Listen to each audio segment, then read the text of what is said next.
Hello friends, ನಾನು ನಿಮ್ಮ ಅಮೂಲ್ಯ ಅಭಿರುಚಿ. ನಾನಿವತ್ತು ಹುಳ್ಳಿಕಾಳಿನ ಬಸ್ಸಾಂಬಾರು ಮಾಡ್ತಾಯಿದ್ದೀನಿ. ಇದು ಆರೋಗ್ಯಕ್ಕೆ ತುಂಬ ಒಳ್ಳೆಯದು.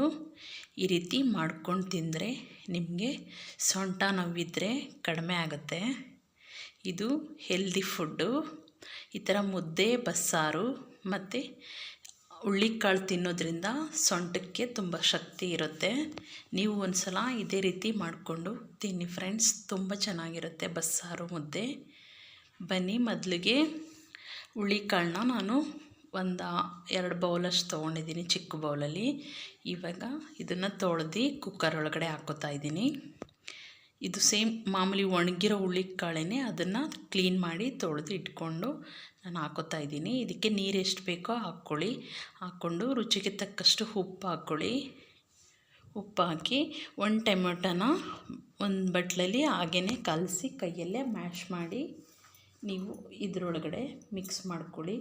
ಇದಕ್ಕೆ ಸ್ವಲ್ಪ ಬೇಯೋಕ್ಕೆ ತುಂಬ ಟೇಸ್ಟಿಯಾಗಿರುತ್ತೆ ಟೊಮೆಟೊ ಹಾಕೋದ್ರಿಂದ. ಇದನ್ನು ಕುಕ್ಕರ್ ಮುಚ್ಚಳ ಹಾಕಿ ಒಂದು 3 ಸೀಟಿ ಬರ್ಸ್ಕೊಳ್ಳಿ. 3-4 ಬರ್ಸ್ಕೊಂಡ್ರೂ ತೊಂದರೆ ಇಲ್ಲ, ಚೆನ್ನಾಗಿ ಬೆಂದ್ಕೊಳ್ಳುತ್ತೆ. ಇವಾಗ ಇದನ್ನು ಒಂದು ಸೋಸೋದ್ರೊಳಗಡೆ ಹಾಕಿ ಸೋಸ್ಕೊತಾ ಇದ್ದೀನಿ. ಮತ್ತು ರುಬ್ಬಕ್ಕೆ ತೆಂಗಿನ ತುರಿ, ಹುಣಸೆಹಣ್ಣು, ಒಂದು ಈರುಳ್ಳಿ, ಒಂದು 2-3 ಟೊಮೆಟೊ, ಸ್ವಲ್ಪ ಬೆಳ್ಳುಳ್ಳಿ, ಸ್ವಲ್ಪ ಜೀರಿಗೆ, ಒಂದು ಸ್ವಲ್ಪ ಕೊತ್ತಂಬರಿ ಸೊಪ್ಪು, ಇದಿಷ್ಟನ್ನು ರುಬ್ಬಕ್ಕೆ ಹಾಕ್ಕೊಳ್ಳಿ. ನೋಡಿ, ಈ ರೀತಿ ನುಣ್ಣಗೆ ರುಬ್ಬಿಟ್ಕೊಂಡು ಇವಾಗ ಒಗ್ಗರಣೆಗೆ ಒಂದು 3 ಟೇಬಲ್ ಸ್ಪೂನಷ್ಟು ಎಣ್ಣೆ ಹಾಕ್ಕೊಳ್ಳಿ. ಆಮೇಲೆ ಸ್ವಲ್ಪ ಸಾಸಿವೆ, ಸ್ವಲ್ಪ ಜೀರಿಗೆ, ಇದು ಸ್ವಲ್ಪ ಚೆನ್ನಾಗಿ ಸಿಡಿದ ಮೇಲೆ ಒಂದು ಅರ್ಧ ಈರುಳ್ಳಿ ಕಟ್ ಮಾಡಿ ಹಾಕ್ಕೊಳ್ಳಿ.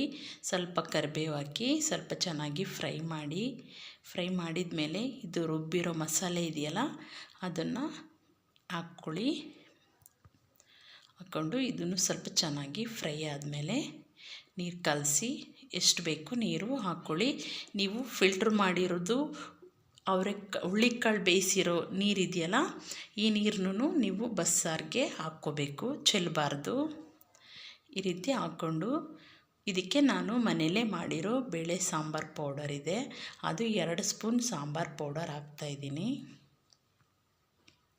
ಈ ರೀತಿ ಹಾಕಿ ನಿಮಗೆ ಎಷ್ಟು ತೆಳುಗೆ ಬೇಕು, ಎಷ್ಟು ಜನ ಇರ್ತೀರ ಅದ್ರ ಮೇಲೆ ಕ್ವಾಂಟಿಟಿ ನೋಡಿಕೊಂಡು ನೀವು ಮಾಡ್ಕೊಳ್ಳಿ ಸಾಂಬಾರನ್ನ. ನೋಡಿ, ಇಷ್ಟು ತೆಳುಗಿದ್ರೆ ಸಾಕು, ಬೆಂದು ಮೀಡಿಯಮ್ಮಾಗಿ ಆಗುತ್ತೆ. ಅದು ತುಂಬ ಗಟ್ಟಿ ಇದ್ದರೆ ಚೆನ್ನಾಗಿರಲ್ಲ, ಯಾಕೆಂದರೆ ಬಸ್ಸಾರು ಯಾವಾಗಲೂ ತೆಳುಗೆ ಇರಬೇಕು.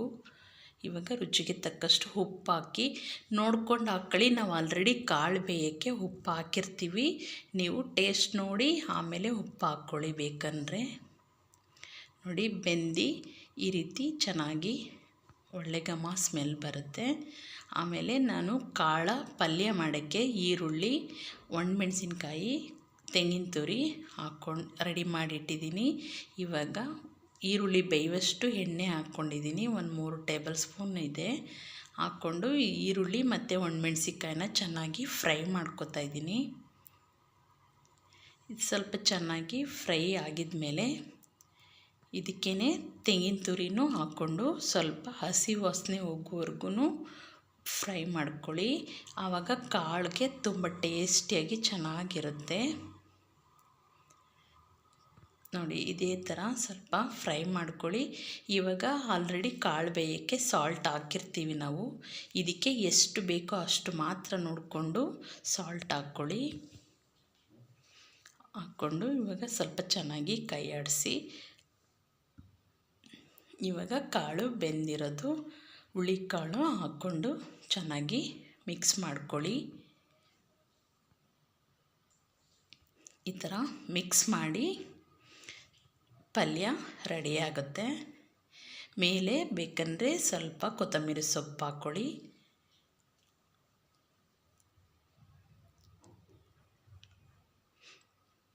ನೋಡಿ, ನೋಡಿ ಇವಾಗ ಮುದ್ದೆ ರೆಡಿಯಾಗಿದೆ.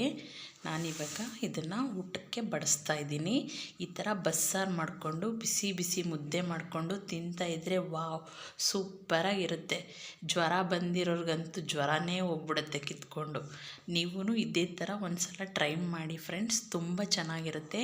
ಮತ್ತು ಫ್ರೆಂಡ್ಸ್, ನನ್ನ ವಿಡಿಯೋ ಇಷ್ಟ ಆದರೆ ಲೈಕ್ ಮಾಡಿ, ಶೇರ್ ಮಾಡಿ, ನನ್ನ ಚಾನಲ್ನ ಸಬ್ಸ್ಕ್ರೈಬ್ ಮಾಡಿ, ಬೆಲ್ ಐಕನ್ನ ಸೆಲೆಕ್ಟ್ ಮಾಡಿ, ನಿಮ್ಮ ಫ್ಯಾಮಿಲಿ ಫ್ರೆಂಡ್ಸ್ಗೆಲ್ಲ ಶೇರ್ ಮಾಡಿ.